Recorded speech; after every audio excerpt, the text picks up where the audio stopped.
নমস্কাৰ আকাশবাণী গুৱাহাটী কেন্দ্ৰৰ পুৱাৰ আঞ্চলিক বাতৰি পঢ়িছো জুলি শৰ্মা বৰুৱাই এতিয়া প্ৰধান বাতৰিসমূহ হ'ল তৃণমূল পৰ্যায়ৰ পৰা কোভিডৰ তথ্য সংগ্ৰহৰ উদ্দেশ্যে ৰাজ্যত আজিৰে পৰা তৃতীয় পৰ্যায়ৰ অসম সামূহিক নিৰীক্ষণ কাৰ্যসূচী আৰম্ভ ৰাজ্যত 41,37,063 গৰাকী লোকক কোভিডৰ প্ৰতিষেধক প্ৰদান 24 ঘণ্টাত কোভিডত আক্ৰান্ত 4,348 গৰাকী লোক সংক্ৰমিত দেশত কোভিডত আক্ৰান্ত হৈ সুস্থ হোৱা লোকৰ সংখ্যা বৃদ্ধি 24 ঘণ্টাত 2,38,022 গৰাকী লোকৰ আৰোগ্য লাভ কোভিড পৰিস্থিতিৰ বাবে পুৱা 9 বজাৰ পৰা দিনৰ 1 বজালৈ চলিব ৰাজ্যৰ সকলো বেংকৰ কাম-কাজ আৰু এছিয় বক্সিং চেম্পিয়নশ্বিপত ভাৰতৰ সঞ্জিতৰ সোণৰ পদক অৰ্জন শিৱ থাপাৰ ৰূপৰ পদক লাভ কোভিড-19ৰ প্ৰাদুৰ্ভাৱ বৃদ্ধি পোৱাৰ পৰিপ্ৰেক্ষিতত আমি শ্ৰোতাসকলক নিজৰ সুৰক্ষাৰ প্ৰতি কোনো ধৰণে অৱহেলা নকৰিবলৈ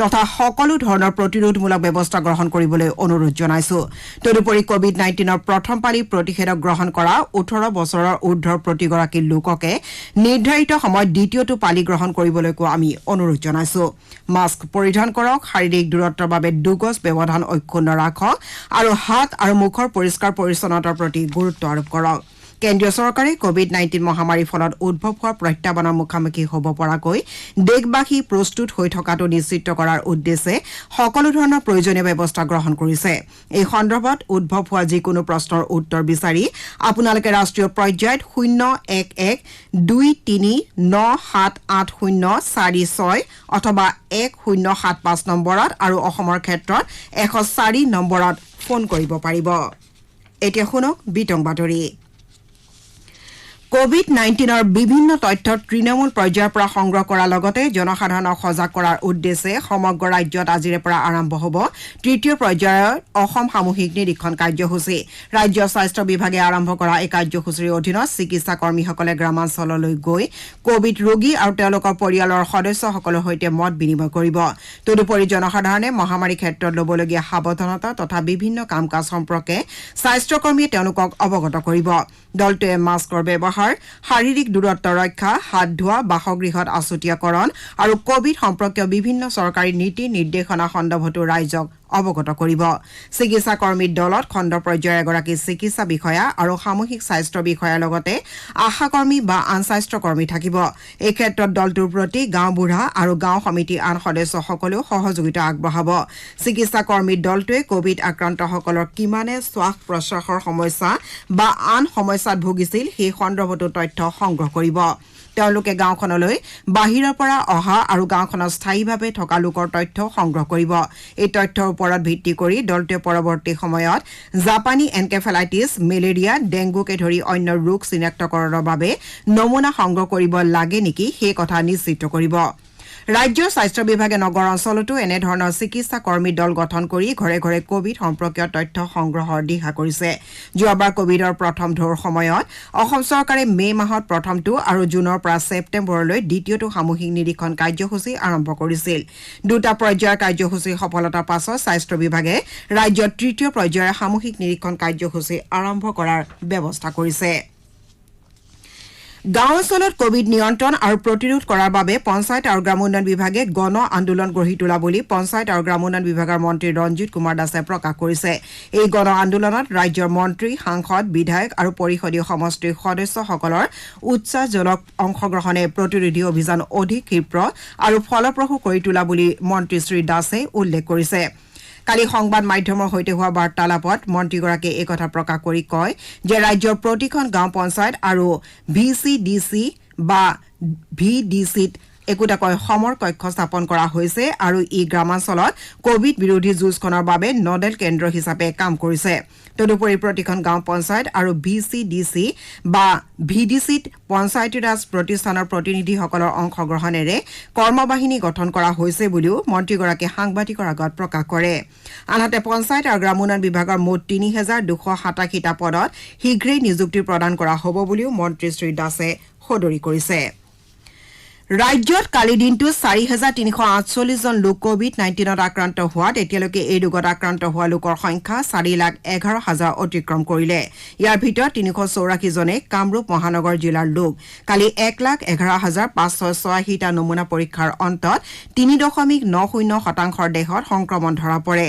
ইয়াৰ বিপৰীতে কালি 5,037 জন কোভিড ৰোগী চিকিৎসালয়ৰ পৰা অব্যাহতি দিয়া হয়। ইয়াকে লৈ ৰাজ্যখনত বৰ্তমানলৈ সুস্থ হৈ উঠা লোকৰ সংখ্যা 3,54,000 অতিক্ৰম কৰিছে। ইয়াৰ লগে লগে ৰাজ্যখনত আৰোগ্যৰ হাৰ 86.28% বৃদ্ধি পাইছে। ৰাজ্যখনত সম্প্ৰতি 51,694 জন সক্ৰিয় কোভিড ৰোগী আছে। ৰাজ্যখনত কালিৰ দিনটোত 65 জন লোকে এই ৰোগৰ ফলত প্ৰাণ হেৰুৱায়। ইয়াকে লৈ ৰাজ্যখনত এতিয়ালৈকে এই ৰোগত মৃত্যু হোৱা লোকৰ সংখ্যা 3,365 হৈছেগৈ। কামৰূপ জিলাত কালিৰ দিনটোত 188 জন লোক কৰোনাত আক্ৰান্ত হোৱা জিলাখনৰ আক্ৰান্তৰ সংখ্যা 12,961 বৃদ্ধি পাইছে। জিলাখনত কালি এই ৰোগত 9 জন লোকৰ মৃত্যু হয়। দৰং জিলাত কালিৰ দিনটোত নতুনকৈ 74 গৰাকী লোকৰ দেহত কোভিডৰ সংক্ৰমণ ধৰা পৰাত মুঠ আক্ৰান্তৰ সংখ্যা 5,556 বৃদ্ধি পাইছে। জিলাখনত কালিৰ দিনটোত এই ৰোগত এজন লোকৰ মৃত্যু হয়। ৰাজ্যত কোভিডৰ সংক্ৰমণ অব্যাহত থকাৰ পৰিপ্ৰেক্ষিতত এই ৰোগৰ পৰা হাত সৰাৰ বাবে সকলো ধৰণৰ নীতি নিৰ্দেশনা মানি চলাৰ ক্ষেত্ৰত চিকিৎসকসকলে গুৰুত্ব আৰোপ কৰি আহিছে। আকাশবাণী গুৱাহাটীৰ আঞ্চলিক বাতৰিৰ মাধ্যমেৰে বিশেষজ্ঞ চিকিৎসকসকলে কোভিড-19ৰ ক্ষেত্ৰত সজাগতা, প্ৰতিষেধক গ্ৰহণ আৰু আক্ৰান্তসকলে গ্ৰহণ কৰিবলগীয়া ব্যৱস্থা সম্পৰ্কে অৱগত কৰি আহিছে। এই ক্ষেত্ৰত ল'বলগীয়া সাৱধানতা আৰু প্ৰতিষেধক গ্ৰহণ সম্পৰ্কত দুলিয়াজানৰ অল ইণ্ডিয়া লিমিটেড হস্পিটেলৰ মুখ্য চিকিৎসা বিষয়া ডাঃ মনপ্ৰদীপ বৰুৱাই এইদৰে কয়। আমি ইতিমধ্যে দেখা পাইছো যে চহৰ নগৰ অতিক্ৰম কৰি কোভিড ভাইৰাছটি চাহ বাগানবিলাকত আৰু গাঁৱে ভূঞে বিয়পি পৰিছে। এনে ক্ষেত্ৰত আমি কিন্তু সজাগ আৰু সচেতন হোৱাটো উচিত। বিশেষকৈ কোভিডৰ লক্ষণসমূহ হৈছে জ্বৰ, গাৰ বিষ, কাহ, পেট ঢিলা হোৱা, গোন্ধ নোপোৱা বা মুখৰ সোৱাদ নোহোৱা হোৱা আৰু অত্যাধিক আলস্য ভাৱ। এই লক্ষণকেইটাৰ ভিতৰত যদি এটাও লক্ষণ দেখা দিয়ে তেন্তে সেই ব্যক্তিজনে তৎক্ষণাতে টেষ্ট কৰিব লাগে। যদি কোনোবা এজন ব্যক্তি কোভিড ৰেট পজিটিভ হয় বা RT-PCR পজিটিভ হয় তেন্তে তৎক্ষণাতে তেওঁ এজন চিকিৎসা বিষয়া, ডাক্তৰ, নাৰ্ছ ইত্যাদিৰ পৰা পৰামৰ্শ লৈ ঔষধ সেৱন কৰিব লাগে। বিশেষকৈ তেওঁ যদি ঘৰত পৃথকভাৱে থাকে, হোম আইচলেশ্যনত থাকে, এজন চিকিৎসকৰ তত্ত্বাৱধানত থাকিব লাগে। আৰু এটা অনুৰোধ সকলোকে, যদি আমি এই ভাইৰাছটিক ইয়াতে ৰোধ কৰিব বিচাৰো, ৰখাব বিচাৰো, তেন্তে কিন্তু আমি কোভিড এপ্ৰপ্ৰিয়েট বিহেভিয়াৰ কৰাটো উচিত। আৰু তাৰ ভিতৰত আহি পৰিছে সকলো সময়তে মাস্ক পৰিধান, হেণ্ড ৱাশ্বিং, হাত ধোৱা, সামাজিক দূৰত্বতা বজাই ৰখা, সামাজিক ঠাইত য'তে থতে থুক খেকাৰ নেপেলোৱা আৰু লগতে যেতিয়াই উপলব্ধ হয় ভেকচিন লোৱা। এইকেইটা কাৰ্য যদি আমি কৰোঁ তেন্তে আমি কোভিডৰ পৰা হাত সাৰি থাকিব পাৰিম। আপোনালোকে বাতৰি শুনিছে আকাশবাণী গুৱাহাটী কেন্দ্ৰৰ পৰা। শ্ৰোতাসকলে এই বাতৰি আমাৰ YouTube channel AIR news Guwahati অথবা নিউজ অন AIR এপ যোগেও শুনিব পাৰিব। দেশত শেহতীয়াকৈ কৰোনা সংক্ৰমণ যথেষ্ট হ্ৰাস পোৱাৰ বিপৰীতে সুস্থ হৈ উঠা লোকৰ সংখ্যা বৃদ্ধি পাইছে। বিগত 24 ঘণ্টাত ভাৰতত 1,52,734 গৰাকী লোক কোভিড-19ত আক্ৰান্ত হোৱাৰ লগতে 3,128 গৰাকী লোকৰ মৃত্যু হৈছে। অৱশ্যে এই সময়ছোৱাত 2,38,022 গৰাকী লোক সুস্থ হৈ উঠিছে। দেশত এতিয়ালৈকে মুঠ 2,56,92,342 গৰাকী লোক সুস্থ হৈ উঠিছে। কেন্দ্ৰীয় স্বাস্থ্য মন্ত্ৰালয়ৰ তথ্য মতে দেশত বৰ্তমান 20,26,092 গৰাকী সক্ৰিয় কোভিড ৰোগী আছে। মন্ত্ৰালয়ৰ তথ্য মতে এতিয়ালৈকে 21,31,54,129 গৰাকী লোকক কোভিডৰ প্ৰতিষেধক প্ৰদান কৰা হৈছে। ইপিনে চলিত বৰ্ষৰ ভিতৰত দেশৰ সকলো যোগ্য ব্যক্তিকে কোভিড-19ৰ প্ৰতিষেধক প্ৰদান কৰা হ'ব বুলি কালি চলিচিটৰ জেনেৰেল তুষাৰ মেহতাই উচ্চতম ন্যায়ালয়ক অৱগত কৰিছে। 18 বছৰৰ ঊৰ্ধৰ লোকসকলক প্ৰতিষেধক প্ৰদান কৰাৰ বাবে ছিৰাম ইনষ্টিটিউট অৱ ইণ্ডিয়া, ভাৰতৰ বায়টেক আৰু ৰেড্ডিছ লেবৰ দৰে ঘৰুৱা প্ৰতিষেধক উৎপাদকসকলৰ প্ৰতিষেধকেই যথেষ্ট বুলিও শ্ৰী মেহতাই প্ৰকাশ কৰিছে। চুবুৰীয়া ৰাজ্য নাগালেণ্ডত কালি নতুনকৈ 117 জন লোকৰ দেহত কোভিড-19 সংক্ৰমণ ধৰা পৰে। ইয়াকে লৈ ৰাজ্যখনত এতিয়ালৈকে 21,680 জন লোক কোভিডত আক্ৰান্ত হৈছে। কালি দিনটোত ৰাজ্যখনত এই ৰোগত আক্ৰান্ত হৈ 12 জন লোকে প্ৰাণ হেৰুৱায়। মণিপুৰত যোৱা 24 ঘণ্টাত 869 জন লোক কোভিডত আক্ৰান্ত হৈছে। ইয়াকে লৈ ৰাজ্যখনত এতিয়ালৈকে 50,751 জন লোক সংক্ৰমিত হৈছে। মেঘালয়ত বিগত 24 ঘণ্টাত 408 জন লোক নতুনকৈ কোভিডত আক্ৰান্ত হৈছে। মিজোৰামত কালি দিনটো 4 জন লোকৰ মৃত্যু হোৱাকে ধৰি এতিয়ালৈকে ৰাজ্যখনত 40 জন লোকৰ এই ৰোগত আক্ৰান্ত হৈ মৃত্যু হৈছে। ইফালে কালি দিনটোত নতুনকৈ 99 জন লোক কোভিডত আক্ৰান্ত হৈছে। অৰুণাচল প্ৰদেশত যোৱা 24 ঘণ্টাত 172 জন লোক কোভিড আক্ৰান্ত হোৱাৰ বিপৰীতে এগৰাকী লোকৰ মৃত্যু হৈছে। ৰাজ্যৰ সকলো বেংকৰ কাম কাজ আজিৰে পৰা পুৱা 9 বজাত আৰম্ভ হৈ দিনৰ 1 বজাত বন্ধ হ'ব। অহা 5 জুনলৈকে এই ব্যৱস্থা অব্যাহত থাকিব। ভাৰতীয় ষ্টেট বেংকৰ ঊৰ্ধ্বতন কৰ্তৃপক্ষই ৰাজ্য চৰকাৰৰ সৈতে হোৱা আলোচনাত এই সিদ্ধান্ত গ্ৰহণ কৰে। অৱশ্যে 50% কৰ্মচাৰীৰ উপস্থিতিতহে বেংকৰ কাম কাজসমূহ চলোৱা হ'ব। ইয়াৰ লগতে গৰ্ভৱতী মহিলা, 5 বছৰ তলৰ শিশু থকা মাতৃ, দিব্যাংগ আৰু বিভিন্ন ৰোগত ভুগি থকা কৰ্মচাৰীসকলে ঘৰৰ পৰাই কৰ্তব্য সম্পাদন কৰিব। এটিএমৰ লগতে অন্যান্য সেৱামূলক ব্যৱস্থাসমূহ স্বাভাৱিকভাৱে চলি থাকিব।